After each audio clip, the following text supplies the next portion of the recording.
Disiplin sering dibayangkan sebagai sesuatu yang keras, tegas, bahkan sedikit menyebalkan. Bangun pagi, nggak ngeluh, ngatur waktu, hidup tertib seperti robot.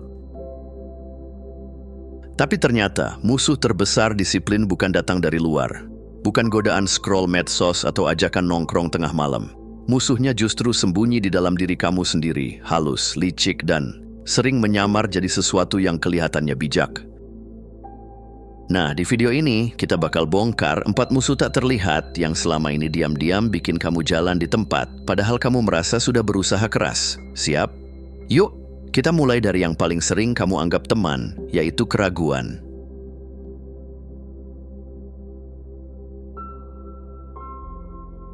Keraguan itu pintar, nggak datang dengan wajah malas atau ogah-ogahan. Dia datang pakai jas rapi, bawa clipboard, dan ngomong dengan nada serius.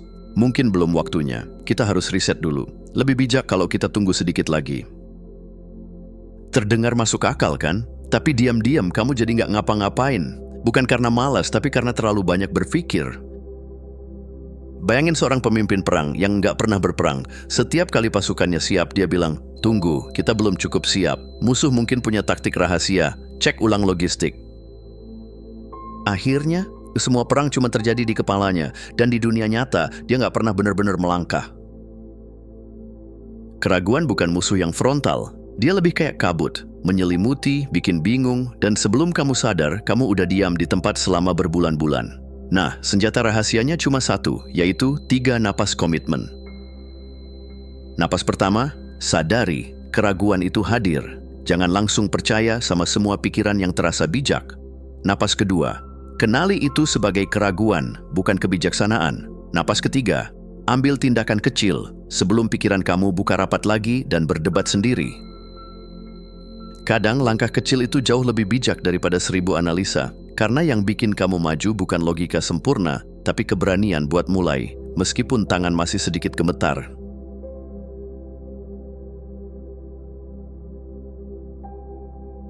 Kenyamanan itu nggak pernah datang dengan wajah galak. Dia datang manis, bawa bantal empuk, dan bilang, "Kamu kan udah capek, istirahat aja dulu, nanti juga semangatnya balik sendiri."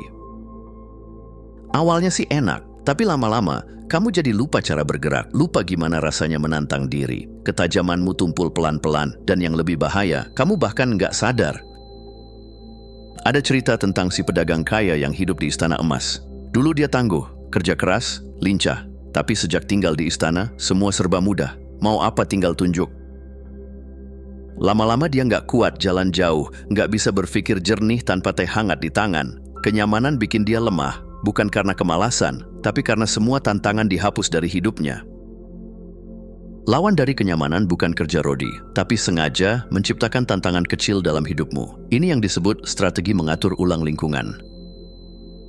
Contohnya, singkirkan kursi empuk dari ruang kerja, biar nggak betah duduk terlalu lama. Atau ubah urutan aktivitas pagi, misalnya olahraga dulu baru cek HP. Atau kalau berani, mandi air dingin. Serius, ini bukan soal tahan dingin, tapi soal ngelatih mental kamu buat nggak tunduk pada rasa nyaman. Intinya kamu perlu membuat disiplin jadi pilihan paling mudah. Jadi ketika otakmu mulai cari alasan buat malas, lingkungan kamu justru mendorong ke arah sebaliknya.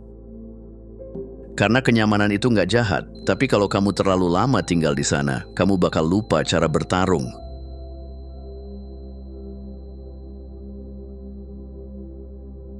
Kamu pernah nggak ngerasa sibuk banget tapi nggak ada satupun yang benar-benar selesai? Rasanya kayak lagi perang tapi nggak tahu siapa musuhnya. Nah, itu tandanya kamu sedang diserang oleh musuh ketiga, yaitu kekacauan.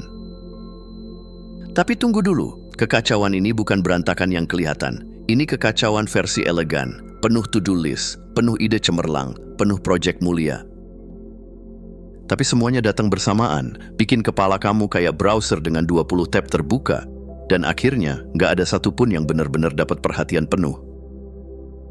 Ada kisah seorang ahli panah legendaris. Suatu hari, dia sombong dan bilang, "Aku bisa mengenai 3 target sekaligus." Dia tarik busur, arahkan ke 3 titik, dan gagal semua. Padahal waktu dia fokus ke satu target, dia nggak pernah meleset. Kekacauan itu bukan karena kamu gagal, tapi karena kamu terlalu banyak menang sampai kehilangan arah. Solusinya sederhana tapi kuat, yaitu 90 detik reset fokus. Caranya, Pertama, pilih satu hal yang mau kamu fokuskan. Hanya satu, lalu set timer 90 detik. Selama waktu itu, bawa kembali pikiranmu setiap kali dia mulai ngelantur. Bukan meditasi santai, tapi lebih kayak latihan tempur batin, melatih kamu buat hadir sepenuhnya, walau cuma sebentar. Karena dalam dunia yang penuh gangguan, kemampuan buat fokus walau cuma 90 detik, itu udah kayak punya superpower. Jadi kalau pikiran kamu mulai berisik, jangan panik. Tarik napas, tekan timer dan ajak dirimu kembali ke sini. Satu titik, satu tugas, satu tembakan yang tepat.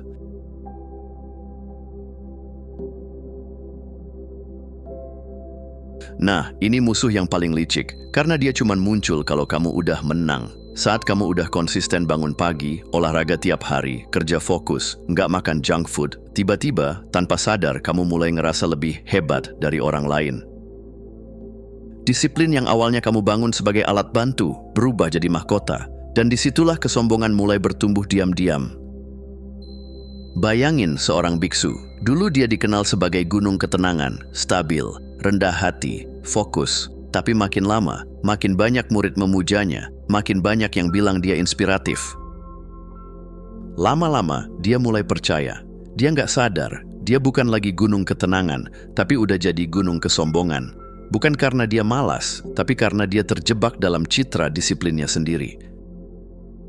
Tanda-tanda kesombongan ini halus banget. Kamu mulai menghakimi orang lain yang belum sedisiplin kamu.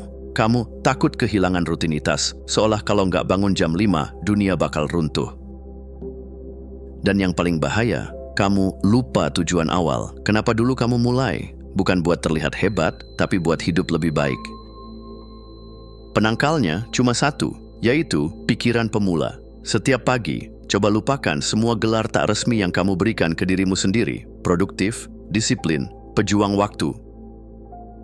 Mulailah hari dengan rasa ingin tahu, bukan dengan kebanggaan. Tanyakan lagi ke diri sendiri. Hari ini, apa yang bisa aku pelajari? Bukan hari ini, bagaimana aku mempertahankan gelarku?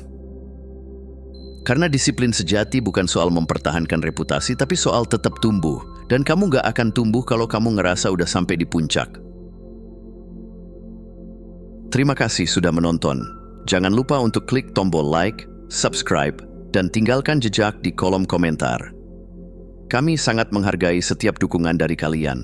Semoga hari-hari kalian menyenangkan, dan sampai jumpa di video selanjutnya.